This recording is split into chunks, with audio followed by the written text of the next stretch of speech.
Happy Friday, guys, and happy Halloween. Welcome to PuckTime here on WagerTalk TV. Andrew McInnis, Carmine Bianco, and the Prez ready to break down a handful of games for you and an early start game as well. Make sure you guys are on the lookout for that one. Looking forward to diving into sides, props, team totals, bankroll builders, and of course, the 6 and 60 segment. Going to be a great day here on WagerTalk. We always call it Freaky Friday, Carm, and you've used the term landmines, getting ready for some of these teams that, maybe are going to be in some flat spots or kind of like getaway day in hockey, getting ready for Saturday. Well, it's Freaky Friday and it's also Halloween, man. How are you? It's good, dude. I was going to wear like a scary face for the show today, but does it get any worse than this? Like, this is horror at its best, man. It doesn't get any uglier than this, like Friday the 13th all over again. But with that said, some great games last night. A ton of scoring in some of those games. The pod play gets there, Andrew. So I was pretty happy about that. And the 6 and 60, you're wearing the right hat for the 6 and 60. If you've seen the Slack group, your Habs are one of the teams in there. But we're going to discuss, guys, Colorado and Vegas. It is a 4 p.m. game. It is Nevada Day in Vegas. Of course, Andrew and I are going to break down the New York Islanders in Washington, Detroit, and Anaheim. Possibly a same game parlay from Andrew. And I have another pod play as we look to push that bankroll up. And with that said, let's bring in, I'm going to call him the Weekend Warrior because he has a monster weekend planned. I do. Absolutely. And he's going to talk about Colorado and Vegas. Prez, what's going on, man? How's everybody? Happy to be here. It's Friday. I'm excited. Go Blue Jays. Big game tonight. Rob Braley. I got such a great Rob Braley story, Carm. I can't tell it on air, though. Maybe, but one day. When he staked me to play poker. Remember that time? Yeah, so he's a How'd nice it go? guy. He staked you. I know. Rob Braley's the nicest guy on the planet. So he stakes me. I call him up. I'm like, I want to play these big poker tournaments, like the big ones. Can you want to stake me? He's like, sure. So he gives me 10K. I play 3 or 4 tournaments. I lose 3,000, I think. So I'm down to 7,000. He's like, Lawrence, I'm done. I don't want to do this anymore. I'm like, okay, here's your money back. The next tournament, since then, 320,000 Canadian dollars. I love you, Rob Braley. You sent me on an incredible run. You are the greatest man in the world. Rob Braley for president. I have the best Rob Braley story, and I'll make it really quick, Andrew, because I think I've told you this one. We are in Vegas, and I think it was the same time we went to pick up that $105,000 check that's behind me. He was my silent partner in that contest, and we rented a table at the Circus Sportsbook, and we're just having a good time. We had some friends. Come up, and Braley is looking at his phone at 3:00 in the afternoon or 2:00, and he's looking at his bets that he had placed back home, and he's like, because we were watching the Tulane game, and he's like, oh shit. I go, what's wrong? You bet the wrong side? He goes, no, I added an extra 0 to the bet by accident. Oh. So instead of like 1K, he had 10K on the game. Did he win it? Tulane did cover. Okay, good. Did cover. So that's all that matters. Rob Braley, we got to get into this because nobody knows who Rob Braley is on this show. But I want to tell Rob, stakes are on me, Rob. You got it, brother. Absolutely. All right. Okay, Prez. Colorado minus 116, Vegas minus 104 in this one. 4 p.m. start in Vegas. Yep. The Knights coming off their first game back off a road trip, coming off a tough road trip. Florida, Tampa, Carolina. How do you play this team? Well, that has to be factored into the handicap, Carm. So let's go through the side really quickly. Firstly, Vegas is in a situation where, they were kicked out of the playoffs by this Colorado Avalanche team, and this is their first game back since. Does that matter? I don't think so. I think that ultimately this is more relevant to the fact that they're coming back from a horrible, tough road trip. Carolina, Tampa Bay, Florida, all 3 amazing teams. And we speak about this angle on a regular basis. You know, you got a situation here where one of the other games, I think it's Anaheim playing Detroit tonight. Let me double check. Anaheim, yeah, they're coming back from a 5-game road trip. I want to bet Anaheim. I think Anaheim's a good play, but I hate betting teams when they come back from these long road trips. So I'm passing on the Anaheim game, and I can't bet on Vegas. Colorado, I think, is the right play here, Carm.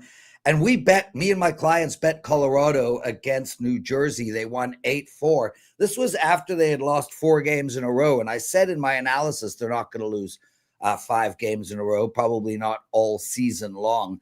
And I think they're now on an upwards trajectory. So I think we have a team here in Colorado that has lost 4 in a row and will go on a little bit of a run. And we have a team in Vegas that just beat Carolina and might find themselves in a bit of a soft spot tonight.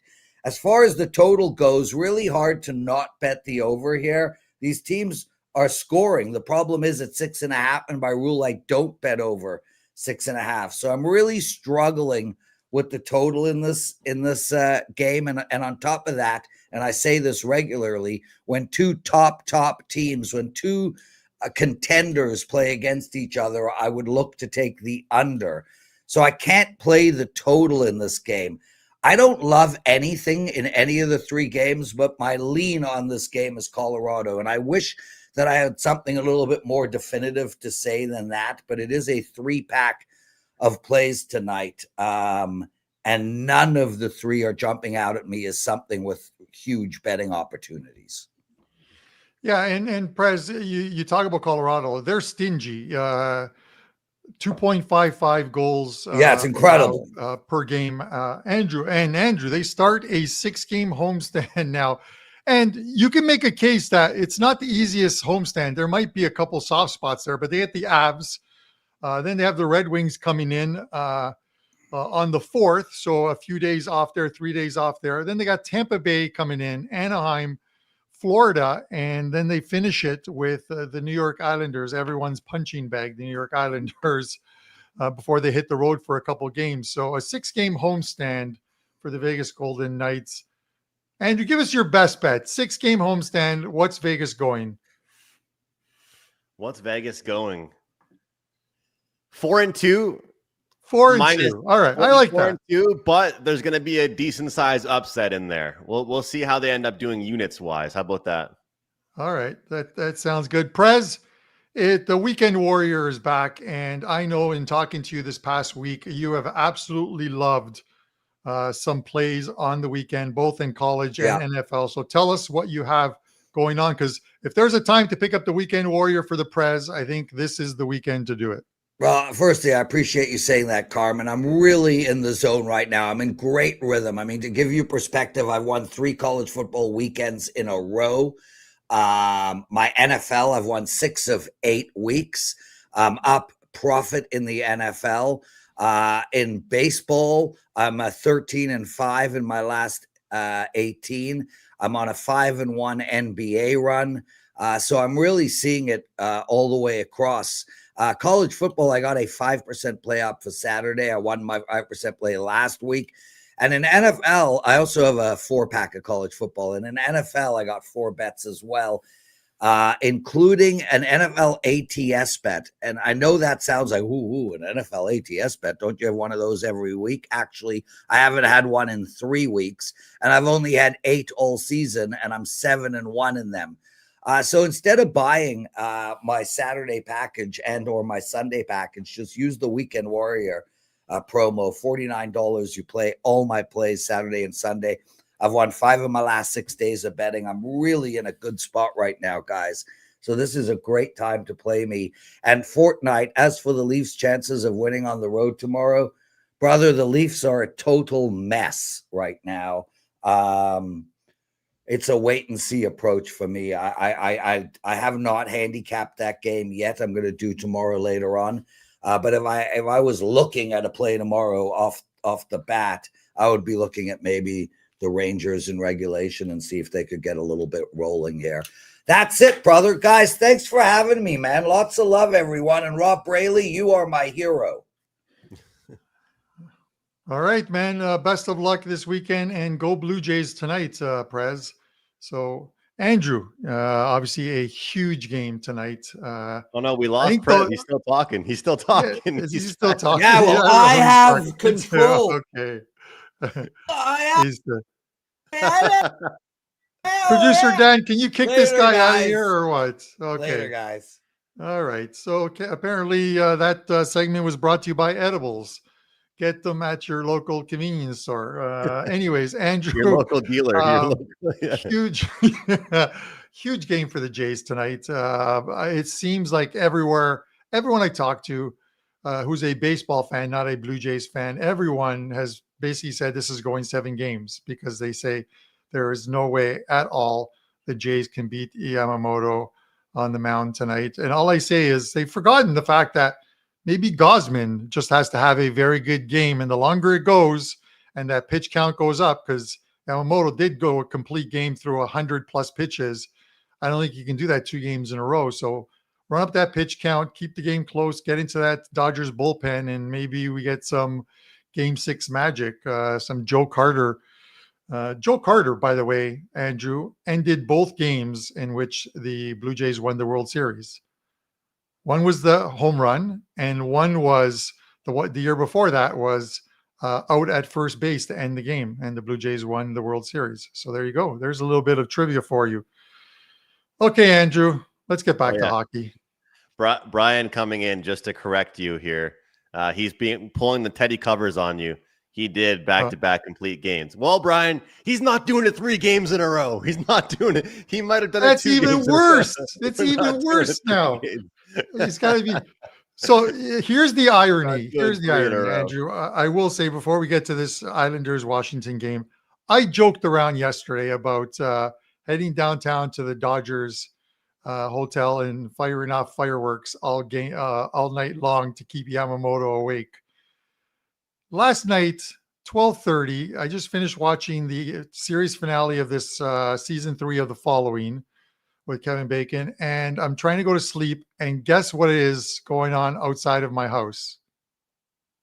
One of the neighbors, the kids, are firing off fireworks. It is like the karma twist. It was unbelievable. I should have recorded it just as proof. But anyways, the New York Islanders, I got the better of you yesterday. I'm really happy about that with the over as my pod play with the New York Islanders. I got to say, Carm, I should have just taken the team total under. We both could have won because there's only one team. Like you hit the over with that, but it was pretty much one team that scored all the goals.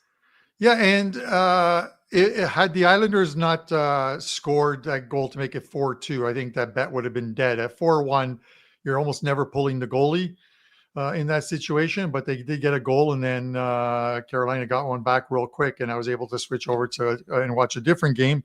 But I do have a pod play for you guys at the end of the show, along with the 6 and 60. So we got Washington, Andrew, 2-game losing streak, embarrassed the last time they played on home ice by Ottawa, 7-1, minus 225 on Washington. The Islanders plus 181. The total sits here at 6.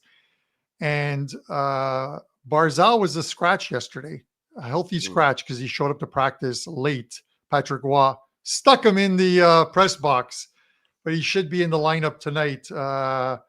We have a couple teams looking to bounce back. What happens here?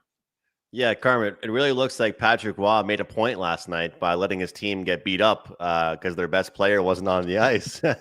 Yeah, you were late to the team meeting, man, so I'm going to make the whole team suffer. As much as I respect the rules, it's a lot better when those rules apply to a good team, like Vegas or Colorado. But when it's New York, it doesn't really work out so well when you're already getting your ass kicked anyway. This one's interesting. Like you said, 2 teams looking to bounce back. You obviously have that second half of the back-to-back angle. I typically do like Washington when they have superior rest over their opponent. They are an older team in the league.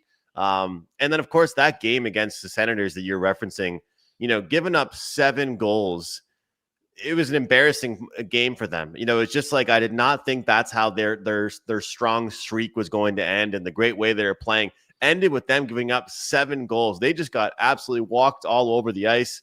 And then their next game, which we talked about on the pre-scout and puck time, I leaned towards the under, Dallas and Washington. I've talked with Ralph Michaels about stats before, totals, over-unders, when a team is coming off a game in which they give up 7+ goals.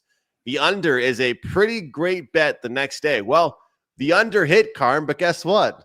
They got shut out. So we've seen this team lost 7-1, and then the next game be like, yeah, guys, we're going to play much better defensively in this game, and they lose 1-0.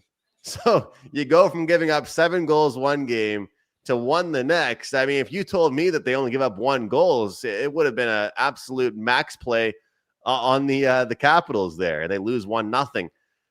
This is one of those ones here with the team off a shutout, with the team off back-to-back embarrassing losses, with the rest advantage, second half of back-to-back. I don't often do this, but I'm going to today. I've done it a handful of times. I'm going to do not 1, but 2 of the first period plays. The -0.5 in the first period, plus 114, and the over 1.5 goals at -130. Now, Carm, I think at the very least, I split this at 1-1. I do, but I think it could easily be 2-0. It could be 2-1 for the home side with the Capitals. Regardless, I think this one has a fast start. You've had this Capitals team have time to simmer, be upset, be pissed off, be motivated, have some practices. And of course, you have the Islanders that aren't happy about what they did yesterday either. But their expected goals against stats are horrible. They're giving up a lot of chances. And I feel like, one thing about Matthew Schaefer, and he's a stud. He's the next Cale Makar probably. But he's more known for his offensive abilities. He got his welcome to the NHL moment last night when Andrei Svechnikov pretty much beat him right to the net, skated right around him, and scored easily. This team seems to be a different Islanders team this year. They're losing their defensive identity. So over 1.5 first period, -0.5 goal in the first period for the Washington Capitals, plus 114. We'll see how the Capitals do, man. But one game they give up 7, Carm, and one game they give up 1, but they don't even score a goal themselves. Yeah, it's incredible. These teams have been good when they play each other. Some exciting games. I think last year they played 3 games, 2 in New York, only 1 in Washington, and that was a 9-goal thriller, 4-4 after 60 minutes and decided in OT. So we'll see if we see some goals in this one, because I'm going to go to the well one more time. The New York Islanders have played 10 games. They're not playing well because they're near the bottom of the standings, but 9-1 to the over and 5-0 to the over on the road.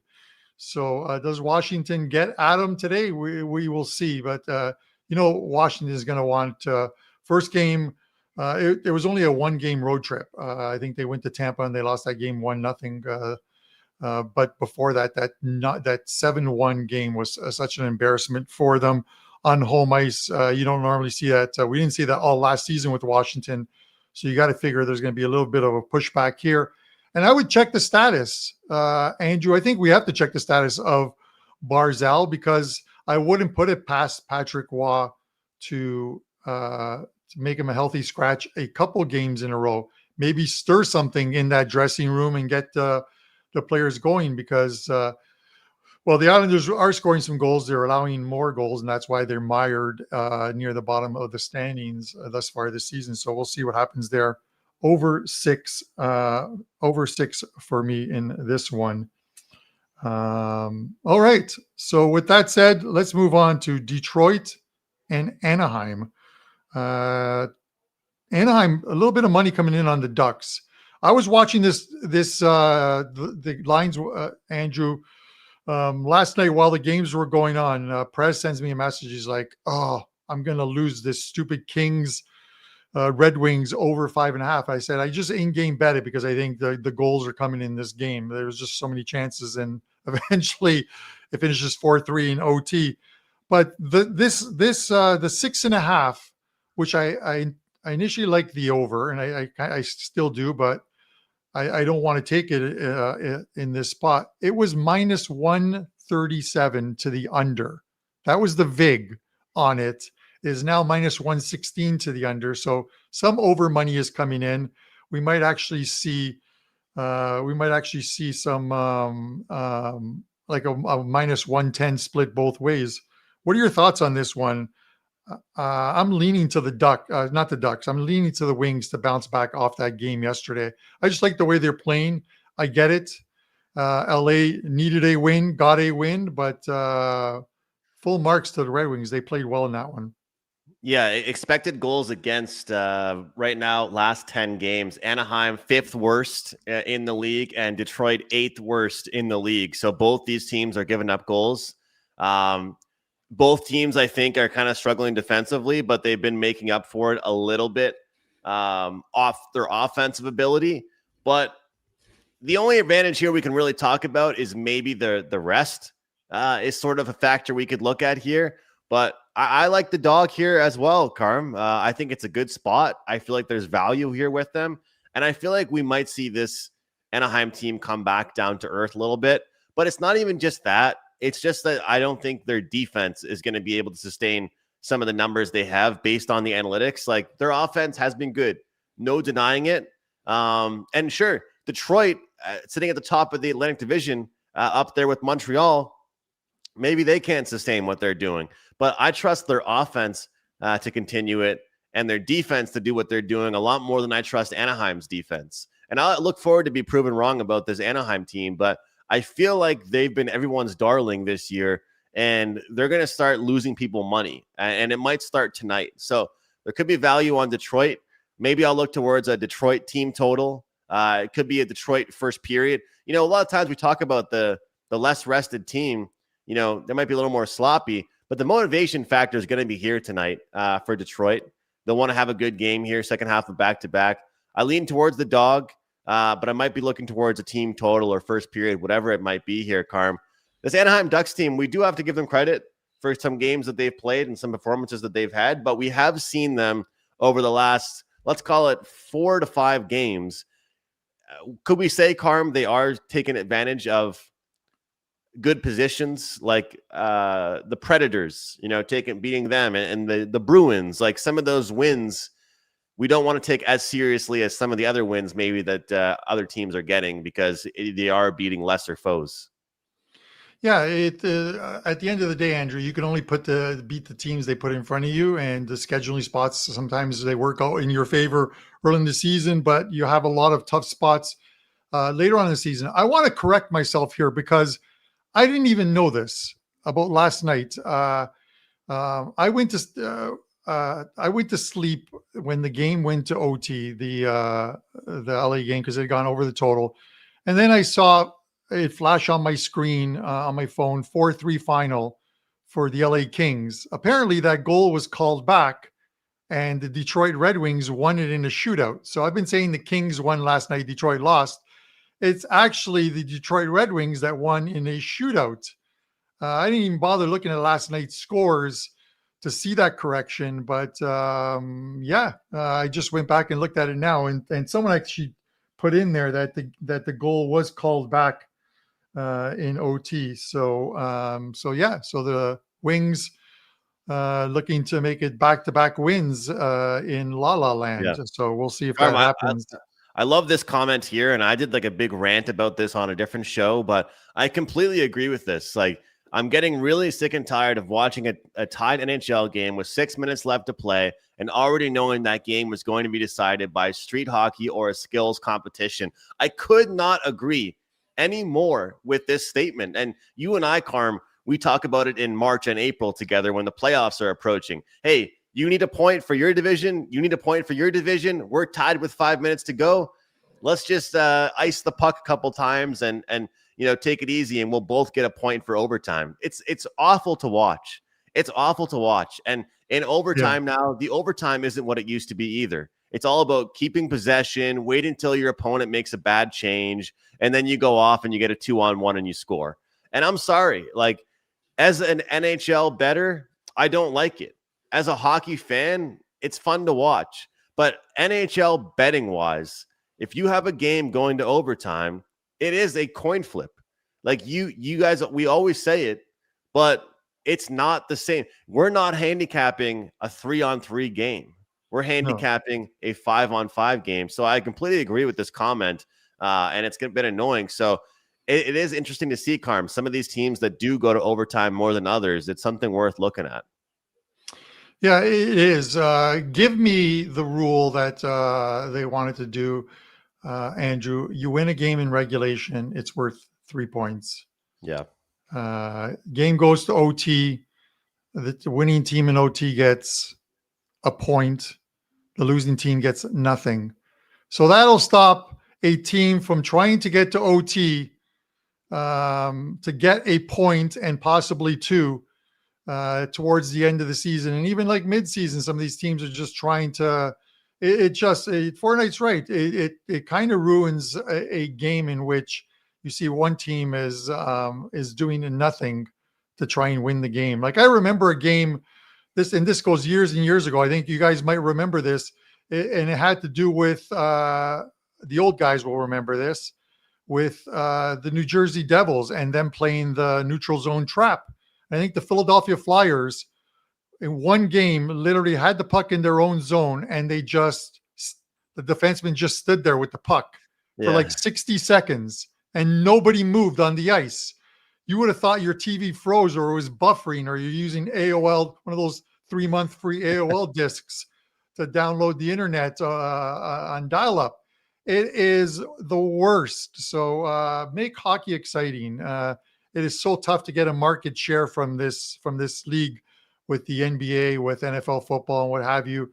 Don't make the game boring. Change it up. So anyways, that's my old man yelling at the clouds rant, Andrew. We got to move on. So we've talked about the Islanders. We've talked about Detroit and Anaheim. Do you have a same game parlay for us, Andrew? I do, and you're going to laugh because it's mostly like about defensemen that I have the same game parlay. It's not really the most goal scorers and filled with a ton of exciting players, but it's a pretty good one. We involved 2 games here. Let me just pull it up. Here we go. All right. So, Carm, I always, on these type of slates, want to get 2 different teams involved, 2 different games involved here. Brent Burns has gone over 1.5 shots on goal in 7 straight games. 7 straight games. I bet you Carolina Hurricane fans wish they were getting that out of Brent Burns. I bet you that the Colorado Avalanche probably didn't think they were getting that out of Brent Burns when they signed him. And keep in mind, guys, he's not even getting huge minutes. But with those minutes he's getting, he's finding a way to get at least 2 shots on goal. Arturi Lehkonen, he's just been that unsung hero for the Avalanche for the last couple seasons. When you think about the Avalanche these days, you think about McInnis, you think about Makar, you think about Niches. You don't really think about Lehkonen, but he's one of the biggest volume shooters on the team. So we'll take him over 1.5 shots on goal. As far as the Islanders and Capitals game is concerned, John Carlson has been a huge shooter. He's gone over this in a handful of games this season, but especially his recency over in 3 of the last 4 games. And against the Islanders, he's done well as well. And if this Capitals team is going to bounce back at home after giving up 7 goals in their last one, Alexi Protas has to be one that helps out and contributes on the scoring. So we're going to take all these together for plus 499 for our Freaky Friday, Halloween, Friday night, same game parlay. I like this one quite a bit, Carm. As you would say, a little bit of pizza money, and we'll see where it gets us here on a Friday night. Who does not like pizza money?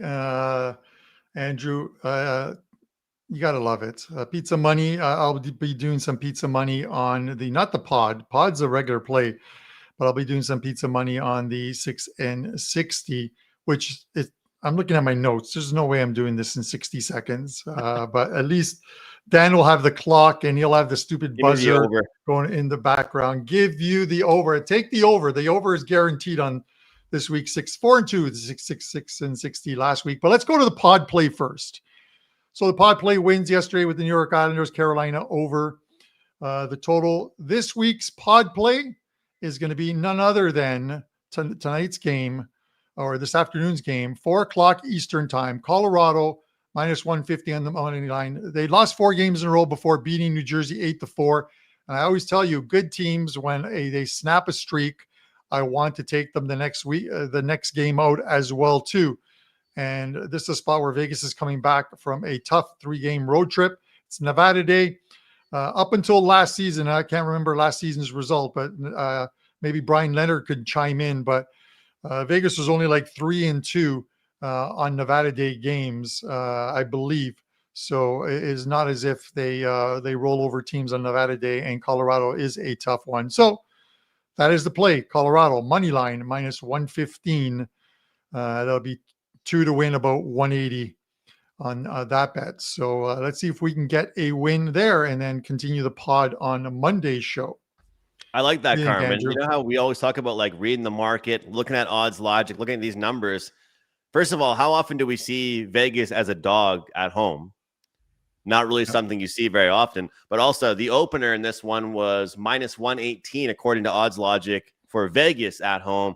We saw the overnight flip take place at Pinnacle, at Circa, at some of these main places. So it's something worth looking at because you don't really see Vegas as an underdog at home very often. So when you see it, you're like, okay, you know, it's for a reason.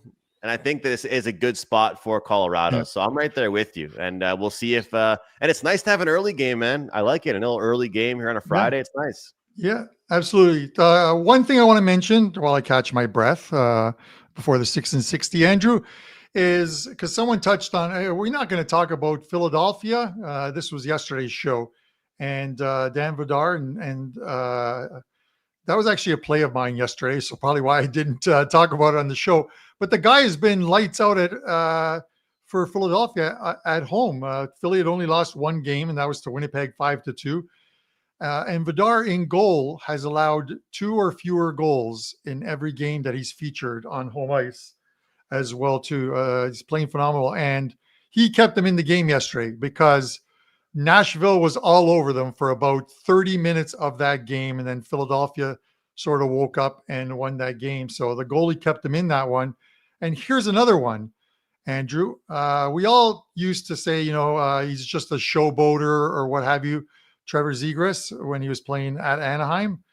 Trevor Zegras has recorded a point in every home game for Philadelphia this season. 7 games, 7-goal point streak. And Tocchet said, the guy is a different guy. He goes out there. He works so hard. He comes back and back checks. He goes, he's the kind of guy that we need on this team. So maybe a change of scenery is all that Trevor Zegras needed. And he kind of took a shot at Anaheim, too. In an interview I watched yesterday, he said, well, I got traded to a hockey city, so I had to start playing some hockey. Big shot at Anaheim, pretty much saying, hey, you get traded here, going to Dan's Philadelphia Flyers and making some noise now. Love to see it. Dan's Philadelphia Flyers. Dan's just, he's okay with the Flyers, so with the Sixers and the Phillies. Dan's like, his blood is green, Eagles green. It courses through his veins.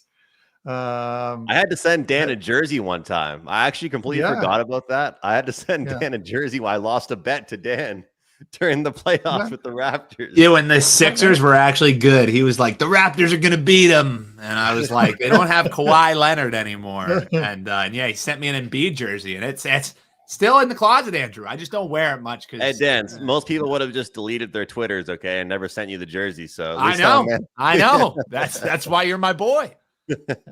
Yeah, it's Dan. Come to Buffalo. Come and watch the Bills and Eagles. Come on, man. You got to come. Hey, and watch if that Carm's game. Buying, I'll be there. You said you Carm got we spent 20 minutes talking about how great Rob Braley is. How about we get a box going, Rob? Let's go. Come on. There you go, Rob. If you're I know Rob is still watching the show. Rob has Rob has a friend. I think it's through his brother or whatever that they own a box or they have a box at the games, a transport company. So maybe he can get us some tickets for that game. And they have they have the Caesars Sportsbook lounge there as well too. One guy said, surprised I haven't mentioned the Vegas Golden Knights first period overs, 4-0 at home this season. So hopefully they and keep that going. But hopefully it's 2-0 Colorado at the end of 60 minutes. And there is Braley for you anytime, Dan. Okay, it is time for the 6 in like 160. Dan, I know you got that clock going. It is way too many notes. You, Carm. You give me way the too 3, many 2, notes. 1, and I'll fire up the clock for you. But I I'm going to do it a little bit Dan, different. I'm going to do this it a little bit segment different. supposed to have notes? Like I respect Carm's prep, but in 60 seconds, how can you have that many notes? Bro, he has it's too many notes. Like it is therapist's notepad. Andy Reid. Andy Reid on Nick Sirianni on the sideline here. I think the only way, Andy Reid has got like that's like a menu from like no, that's his menu that he stole from the Waffle House. That's not even his play sheet. Yeah, that's a menu. He's checking out his breakfast at Applebee's the next day. But for today's 6 in 60, the way I'm going to do it is I actually have a stopwatch. And we're going to have people in the comments comment what you think it is. How long does Carm go? Over 60 or under 60? I'm setting the number at 69 and a half. 69 and a half is the number. Comment below over or under, and then we'll recap at the end, Carm. I'm not even going to look at the comments on my phone coming in now because it's going to fluster me. Okay. I'm not even going to look up at the camera. I'm just going to look down at my notes and my terrible writing. Actually, I have some very nice handwriting, but that's for another show because we need to get going here. All right. This 6 in 60 is brought to you by Blue Chew. Blue Chew, when you need to last more than 60 seconds. I'm going to send them a clip of this one, see if I can get them to sponsor the 6 in 60 segment. All right, Dan. 3, 2, 1, and go. Winnipeg and Pittsburgh. We're going to take the Jets in regulation. This is the East and West top 2 teams right now, but the schedule is about to test the Penguins. This is the first of what's going to be a 5-game losing streak for the Pens. We'll talk about that later. Boston and Carolina, first period over 1.5. Bruins are now 10-3 to the first period over, including 6-2 at home. Montreal and Ottawa. Montreal first period money line. These two teams have some real hate for each other, and I'm not ignoring a Montreal strong start. First period, 6 leads, 1 time they've trailed, 4 times they've pushed. Montreal first period money line. Buffalo Sabres and Washington. Washington first period money line. Slow starting Sabres are 1-5-5 after the opening 20 minutes. Philly and Toronto over 1.5 first period. Leafs 3-0 with away overs in the first period. Seattle and the Rangers. Rangers money line. Rangers are putting it together, back-to-back wins on the West Coast. Let's get another one. That's your 6 in 60. Woo! Okay. All right, Carm. All right. Holy. Well, what? We had some people in the chat here. What? Andrew dropped in 169. 169. Wow. I didn't know you had 2 minutes going. Well, let's see. Who threw in the under here? We did have somebody say under. TJ Salvatore had your back, and he's the lone casher here. 54 seconds. For the 6 in 60. Well done. Well done. You know, I think it's kind of biased. I think Carm was channeling his inner Jonte Porter or Terry Rozier because he knew what his prop bet was. So he already knew what the line was being set at. Dan, it's not. Can we get an official ruling here if the fact that he knew what the line, he knew to go fast? Yeah, no, this was some serious Chauncey Billups shit right here. Yeah, it's Carmine Chauncey Billups Bianco to you, Andrew. Okay, but I'll explain just a couple of these plays. I'll explain a couple of these plays in slower for you guys since that segment is over, and we're going to get that one clipped. Pittsburgh's got a really tough schedule coming up, and you know, it wouldn't be a joke for them to lose the next 5 games at Winnipeg, and Winnipeg's a very good home team. Then they play at Toronto against the Leafs. They're home against the Washington Capitals, who will likely have put it back together again after that. Then they play at New Jersey against the Devils, and they have the LA Kings. Those are 5 tough games that are going to test this Pittsburgh team. I could see them losing all 5 games. Sorry, Los Kid. Boston and Carolina, you know, the Bruins overs keep hitting. Whether it's them or whether it's someone else, 10-3 on the season with first period overs. You're making money. 6-2 at home. Montreal and Ottawa. Andrew knows these two teams absolutely hate each other, but you can't ignore Montreal. Fantastic starts in the opening 20 minutes. Six times they've led, 1 time they've trailed, four that have been pushes. If you take Montreal in the first periods, again, it's a profitable situation, or has been. Buffalo and Washington, the Sabres have only led in one game after 20 minutes. In 11 games, they've only led once after 20 minutes. So I'm taking Washington there. Philly and Toronto, it's likely going to be Vidar in goal. And then they start their backup against Calgary, I think, on Sunday. You're going to want to start them against the Leafs, but Leafs overs have been pretty good on the road, 3-0. And then the Rangers.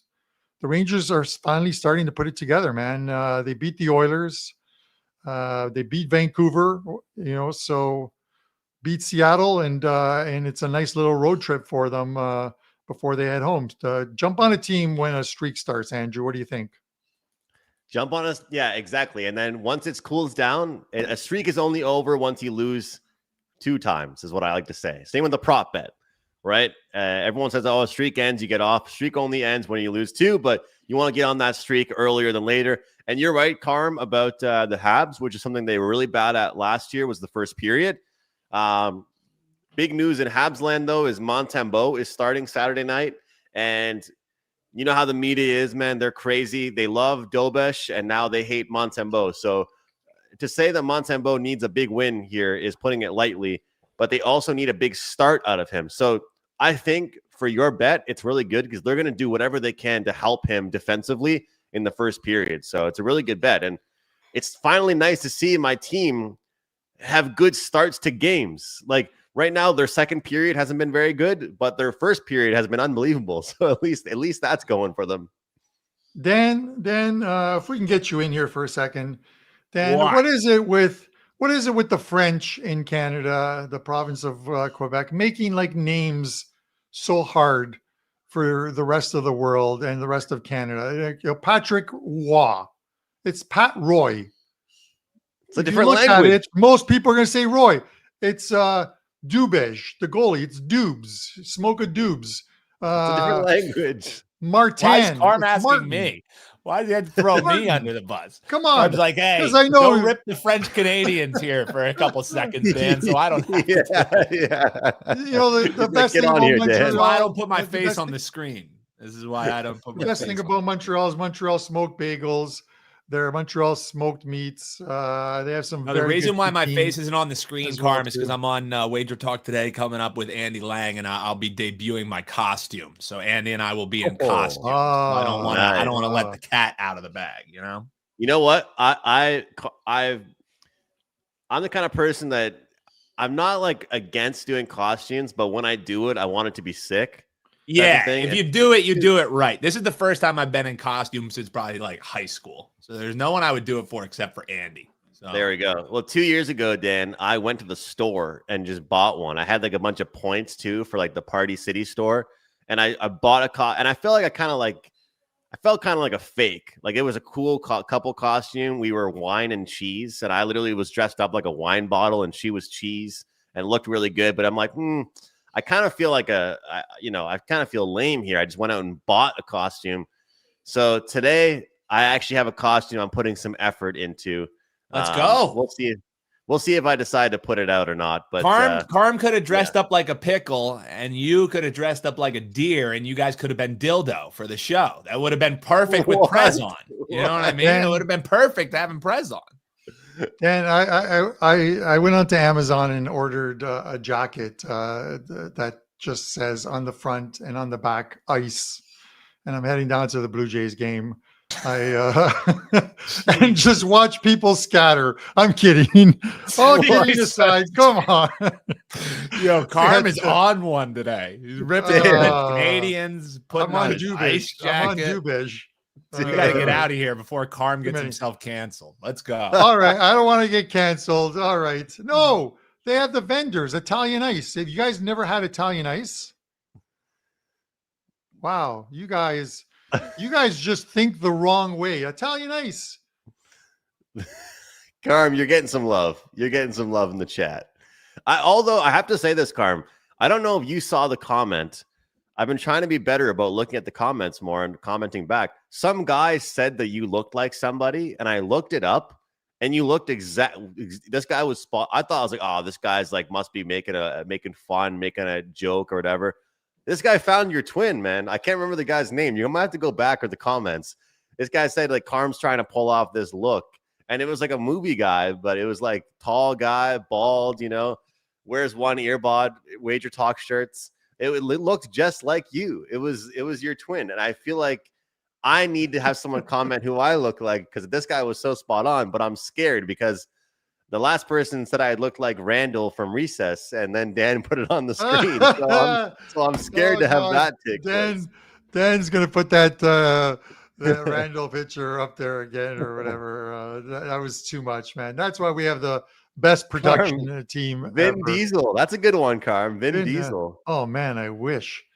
And bald guys all look the same.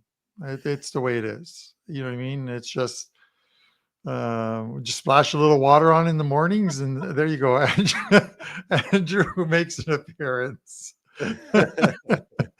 Oh, good God Almighty, man! It is too much. This episode is brought to you by Randall or whatever, but. Anyways. All right, Carm, I got to say, because we believe in transparency, of course, yesterday I was pissed. I lost my 5% NFL prop bet. You know that feeling when you have a prop bet and then you see on Twitter that everybody else has the same bet?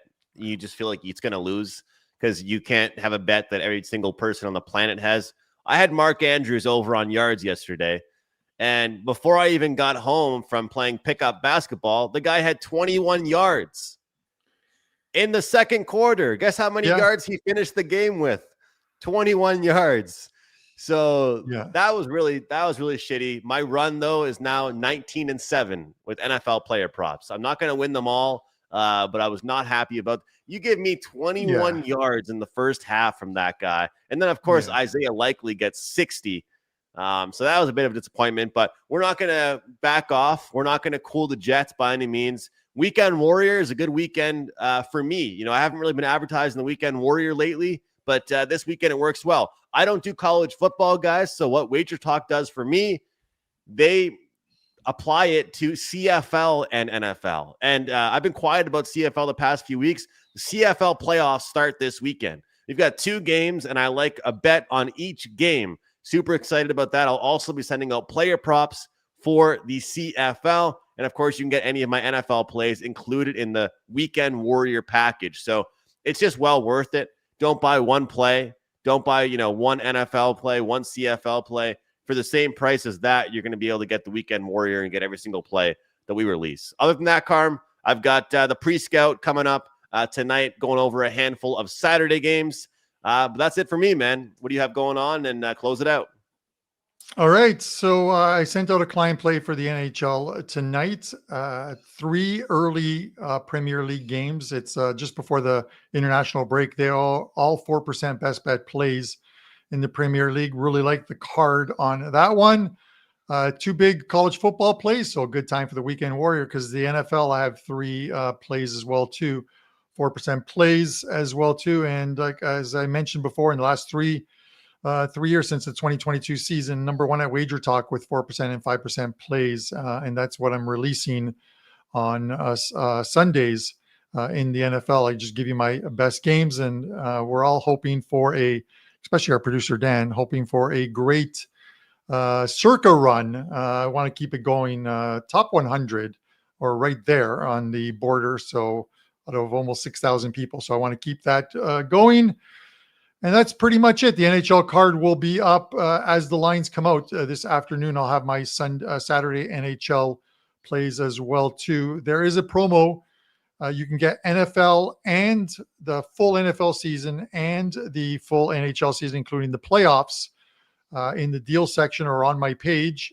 Or if you want just NHL, you can get 30 days, $50 off with NHL 30 as your code, or the full season, $200 off with NHL 200. And those expire Sunday at midnight, I was told by the office.